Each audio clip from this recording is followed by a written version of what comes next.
Hey guys and gals, Tony here with Creative Fish Studios here on YouTube. And today we're here in my fish room and we're looking at my first ever saltwater reef aquarium, saltwater in general. And we're gonna talk a little bit about that jump from freshwater. I've been doing freshwater tanks for a while, but again, this is the first saltwater tank that I've done and I'm loving it, absolutely loving it. I was afraid, completely afraid to jump into it. Thought I would kill everything, that it was gonna be a lot of work, that it was gonna be super expensive, and it's expensive, but all fish tanks and hobbies in general are kind of expensive. I could be inside right now watching a political convention. It's the election year, but it's kind of, I mean, it's tense in there. And I came out here instead into the fish room. It's peaceful, just love watching the fish swim. Here the corals and stuff just, you know, moving in the current. It's just super peaceful. So I'm out here instead. And I thought I'd do a video. I've been kind of keeping this under wraps a little bit because I'm just getting back into aquariums. I did them all through high school. We had ponds and all of that, and I've mentioned that before. And I went to a new store here, Aquariums Unlimited. Now this place is insane. We are super lucky here in Virginia Beach to have a store that's pretty much as awesome as this. I had been told by another pet store that I should go check out their aquariums when I was building my stand and trying to fit everything and decide what I wanted to do with my freshwater stand system over there. And they said to check it out. I went and was completely floored. Never seen anything like it. Been to a lot of pet shops, but this one is only fish. And so they've got a huge freshwater section. Their display tanks are mad insane. They've got a huge cichlid tank. I don't even know how many gallons that thing is. It's a monster. They've got beautiful, like a very large, over 200 gallon saltwater tank, just beautiful fish. I don't know the size. I should ask them sometime. And then they had an archer tank with the fish that kind of spit the food out of the branches up above. Super cool. They were great with my boys. I liked it so much. I literally walked out with this tank about noon, went back, picked my boys up from a summer camp they were doing, like a Jedi training, and it's like a karate camp, but it was all Star Wars focused. I said, you guys got to come back with me and check this out, because my boys are 6 and 7, and they love fish. They love anything aquatic. They love octonauts, that's for sure. And so they know quite more about the fish than I actually do through octonauts, which is pretty cool. That the way that programming for kids is these days, it's very educational. And they go in and they're naming the fish, telling all about them. And I'm like looking at the stickers to see if they're right. And usually about 99% of the time they're spot on. Especially my older son, he just soaks stuff up. So the owner kind of took an interest in them. But back to the saltwater, getting into it. So I was at the store. I was telling what I was doing with the freshwater. I was looking at their cichlids, but really envying the saltwater fish and the corals and just their display tanks. And I said, man, I wish I could do a saltwater tank. I don't think I can do it. And they said, oh man, it's easy. If you're doing that many freshwater tanks and you're keeping up on it, you know, the way that they're set up these days, you can do it no problem. And it's not even that expensive for you to get into it. And I was like, tell me more. And so, like I said, I walked out with this 40-gallon breeder. I've got the protein skimmer here up over my shoulder. Everything's hang on back. They basically told me, get the tank, get a skimmer, and get like 2 wave makers or fans to put in here to get current flowing. And then buy some live rock and some live sand, and you'll get this thing cycled up in no time. Now I also walked out of there, one of the things that they said would make it easier for me was to buy the water pre-mixed. So I went right over to Lowe's, it's literally across the street, couldn't have been any luckier. Picked up a bunch of 5-gallon buckets, filled them up with their saltwater mix, walked out of there with the sand, the live rock. I didn't get all live rock because it's a bit expensive, but they only had a couple pieces I really liked there, about 3 pieces of live rock I liked. And then I bought some just regular rock. And then I ended up going to another store that I found here that's actually closer to my house. It's smaller, but the selection that they have of fish and corals is insane. It's called Legendary Aquatics. Super cool place, super knowledgeable, been very helpful to me. I'm just so thankful for everybody that kind of poured into me as I've been getting into it. And so I picked up some of their Coraline live rock here. That has the coralline algae growing on it. It's the purple one that you see here. And then there's another store that's also by me that I picked up some of these like branchy looking pieces. They've got some awesome stuff, great people. Now I've made some mistakes as I've been going, I'll admit to that.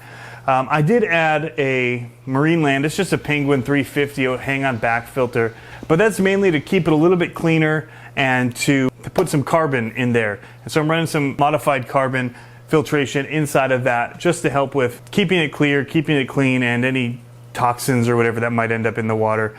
I was advised at another shop that that would be beneficial, even though they said I really only needed the skimmer, the fans, and the water setup that I had. So that's just kind of an extra that I added, but the tank has been staying really clean, really clear, and I'm absolutely loving it.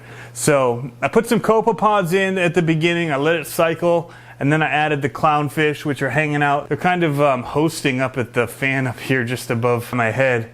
And so that kind of, after it cycled, that was the first thing that I introduced.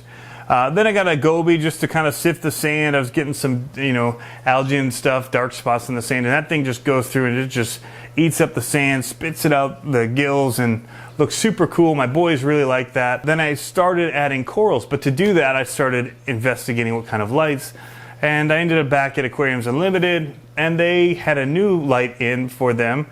It's an AI Prime, and boy, one of the guys who was running it in his tank loved it.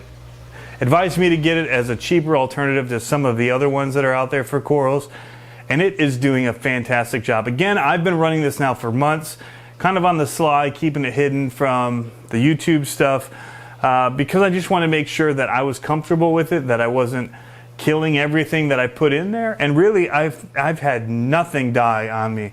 So I've added some corals, as you can see. I've got a torch here, a couple of other soft and hard corals in there, and then I added the anemones because my boys were really bugging me. They wanted an anemone, and so we started with this green one. Honestly, I forget the name of it. Now here's one of the mistakes, and I knew it was a mistake going in, but this really is kind of, for me, this is getting things started and getting things growing and getting things set up, because what I really want to do is get a much larger tank to put in here, looking about 120 gallon, larger than that. Keeping my eye out for deals on Craigslist. I don't really want to spend on one brand new, but if I can find somebody getting out of it that had a nice tank that I can get, at a discounted rate because it's used, that's what I'm looking for. So that is in mind. That is something I'm looking for. But I do have a very, very small hippo tank. I mean, baby.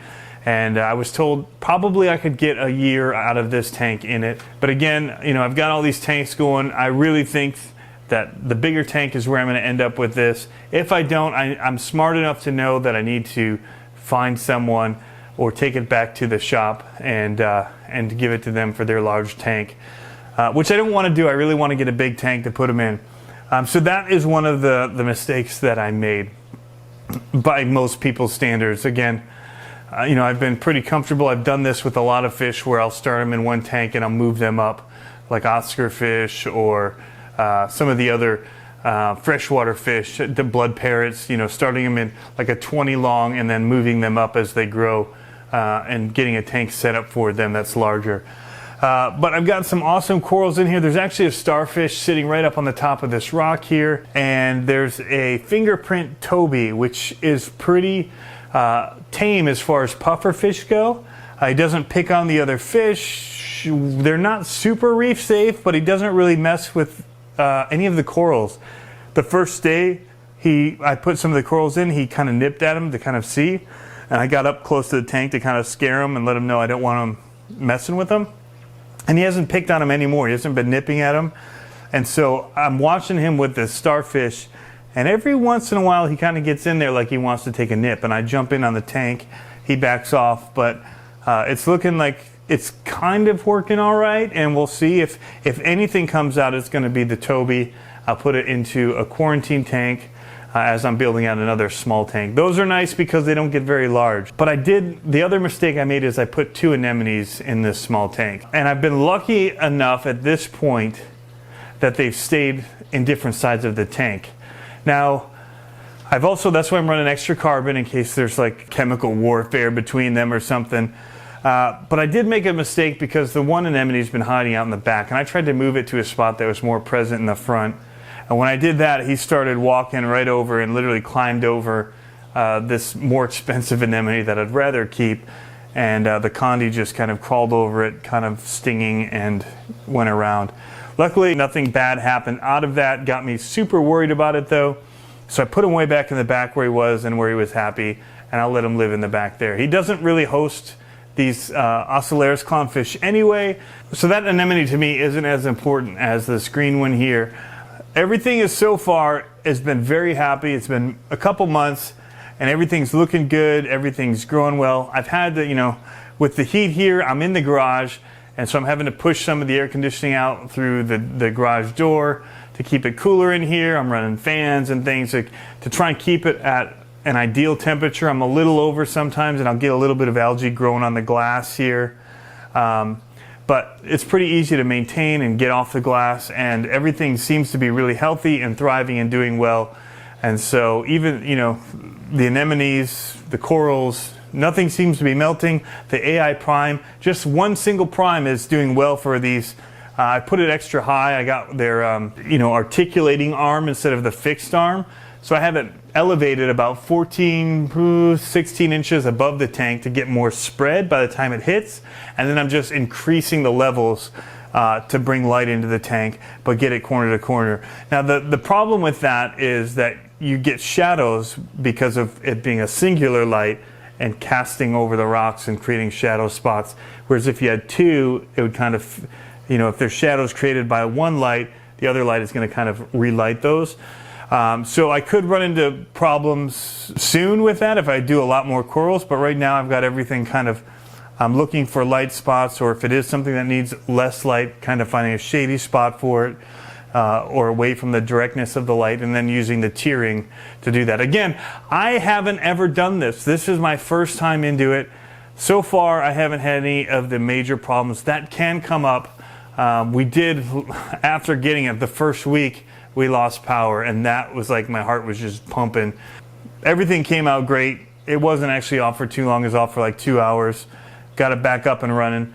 So again, this is kind of me just putting this out there to say it can be done pretty easily at a fraction of what I thought it was going to be to get into this in the beginning. So I encourage you, if you're thinking about making the jump from freshwater to saltwater like I was, go for it. Give it a try. If it's in your budget to get things like the protein skimmer and some of these fans, and you know, it's faster if you start with the live rock and you can get it sourced with the bacteria and all that already growing on it.